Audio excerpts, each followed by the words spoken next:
Halo rekan-rekan ASN, selamat datang di program khusus kita. Program ini bukan tentang rapat atau dinas, tapi tentang sesuatu yang mungkin sudah lama ada di benak kita semua. Impian punya penghasilan tambahan, impian punya bisnis sendiri. Mungkin ada yang suka bikin kue, jago desain grafis, atau punya hobi menulis yang bisa jadi uang. Dulu mungkin kita merasa terhalang oleh stigma, atau bahkan oleh aturan yang seolah-olah mengatakan ASN itu cuma boleh kerja kantoran, nggak boleh nyambi. Tapi tahukah Anda, pandangan itu sudah berubah. Hari ini saya akan mengajak Anda menyelami sebuah kabar baik. Peluang untuk menjadi ASN yang produktif, berintegritas, dan juga berjiwa wirausaha. Kita akan membongkar tuntas, bolehkah ASN berwirausaha?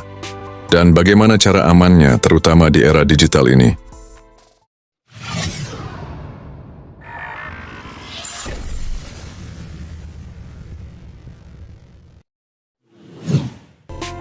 Satu, berani berbeda, berani berwirausaha. Rekan-rekan sekalian, paradigma lama tentang ASN itu perlahan mulai terkikis. Dulu, memang ada peraturan yang melarang PNS untuk punya badan usaha. Aturan itu kaku dan sangat membatasi. Tapi, itu cerita masa lalu. Kini, pemerintah melalui Badan Kepegawaian Negara, BKN, dan Korpri Kementerian Dalam Negeri, justru secara terang-terangan mendorong kita untuk berwirausaha. Bahkan, BKN pernah mengadakan seminar nasional khusus yang bertema PNS Berwirausaha. Korpri Kemendagri juga secara eksplisit mengajak kita untuk memanfaatkan marketplace dan platform digital lainnya untuk meningkatkan kesejahteraan. Kenapa kok bisa berubah 180 derajat? Jawabannya sederhana. Pemerintah sadar bahwa ASN yang mandiri secara finansial akan lebih sejahtera, lebih produktif, dan, yang terpenting, memiliki godaan yang lebih rendah untuk melakukan pelanggaran atau korupsi. Ini adalah sebuah pendekatan yang cerdas.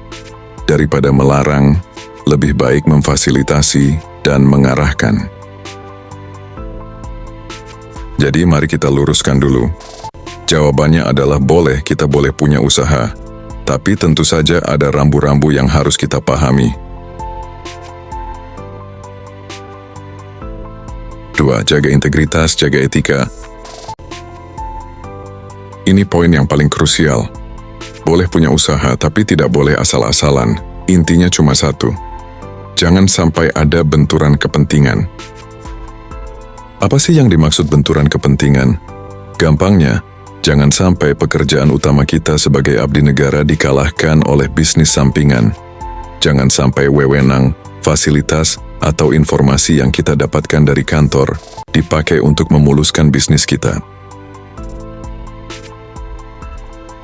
Bayangkan begini, jika Anda bekerja di Dinas Pertanahan, sangat dilarang untuk membuka bisnis jual beli tanah. Mengapa? Karena posisi Anda memberi Anda akses pada informasi rahasia dan wewenang yang bisa disalahgunakan untuk keuntungan pribadi. Itu namanya benturan kepentingan. Jadi mari kita simpulkan apa saja yang dilarang keras, yang bisa bikin kita kena masalah.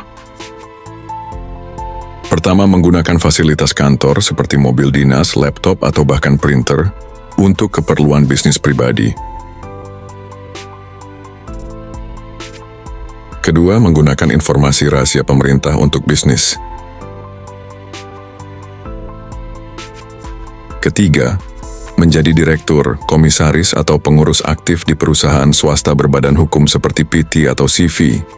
Aturan ini sangat jelas, tapi jangan khawatir, punya saham atau modal pasif itu berbeda, dan itu masih diperbolehkan. Dan keempat, menjadi kontraktor atau pemasok yang ikut lelang proyek pemerintah.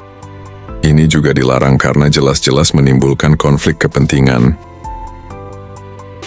Prinsipnya sederhana, pisahkan antara urusan dinas dan urusan bisnis.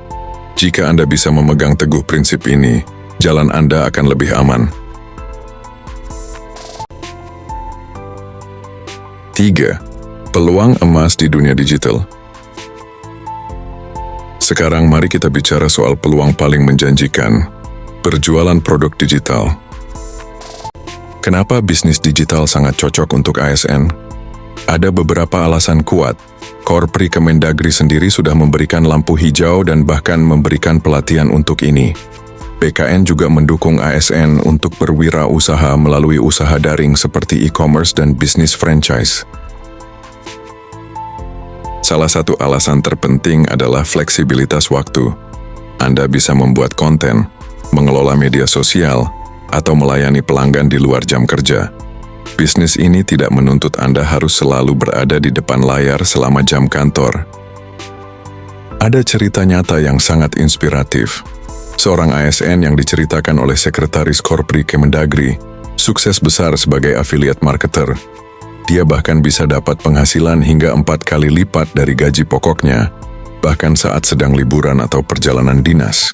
Kisah ini membuktikan bahwa wirausaha digital memberikan kebebasan dan potensi penghasilan yang luar biasa, tanpa harus mengorbankan kewajiban kita sebagai ASN. Jadi produk digital seperti kursus daring, e-book, jasa konsultasi daring, atau bahkan menjadi affiliate marketer, adalah jalan yang aman dan cerdas untuk memulai perjalanan wirausaha Anda. 4. Langkah praktis dan wajib lapor. Nah, setelah tahu boleh dan ada peluang emas, lalu apa langkah praktisnya? Ada 2 hal penting yang harus Anda lakukan untuk memastikan semuanya aman. Pertama, ajukan laporan tertulis ke atasan langsung Anda. Jangan salah paham, ini bukan minta izin, tapi bentuk transparansi dan tanggung jawab. Dalam laporan ini, cukup sampaikan secara singkat jenis usaha, skala, waktu pelaksanaan, harus di luar jam kerja, dan pernyataan tegas bahwa Anda tidak akan menggunakan fasilitas kantor untuk bisnis tersebut. Kedua, jangan lupa laporkan penghasilannya. Setiap penghasilan dari usaha sampingan termasuk bisnis digital, wajib dilaporkan dalam surat pemberitahuan tahunan atau SPT tahunan Anda. Jangan menunda-nunda, karena ketidakpatuhan bisa berujung pada sanksi disiplin, mulai dari teguran hingga yang lebih berat. 5. Jadilah ASN wirausahawan yang menginspirasi.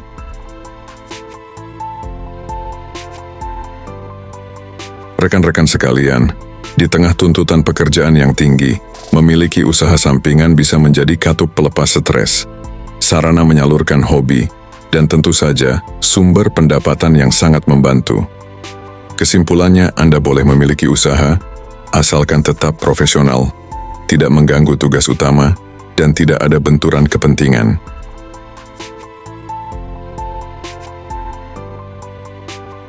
Mari kita buktikan bahwa ASN bukan lagi sekadar pegawai, tapi juga penggerak ekonomi, agen perubahan, dan wirausahawan yang berintegritas. Jadikanlah diri Anda sebagai teladan bagi lingkungan sekitar, bahwa kesejahteraan dan pengabdian dapat berjalan beriringan.